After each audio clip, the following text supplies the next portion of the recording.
गानमा छौड़ी जुठावे खैतौ सजनमा गे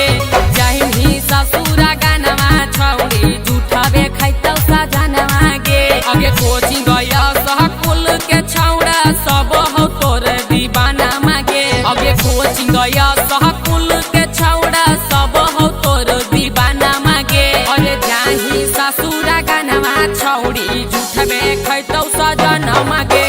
जाही ससुरा गानमा छौड़ी जुठावे खैतौ सजनमा गे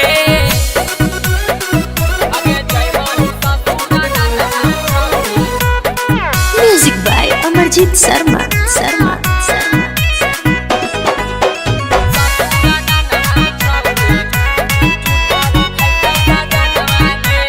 होबला धावल चीजवा पर तू करई न एते घुमाना मागे होबला धावल चीजवा पर तू करई न एते घुमाना मागे जय महिषा सुरा गानमा छौड़ी जुठबे खैतौ सजना मागे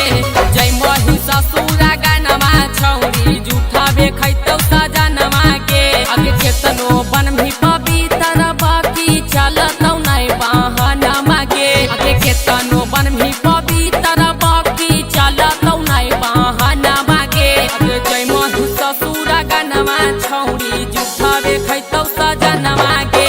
जय महिषा सुरा गानमा छौड़ी जुठबे खैतौ सजना मागे अगे जय महिषा सुरा गानमा छौड़ी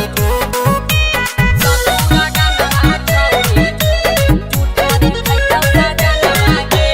टाइगर इंद्रजीत से रोजे गोदाबो हकी गोदाना मागे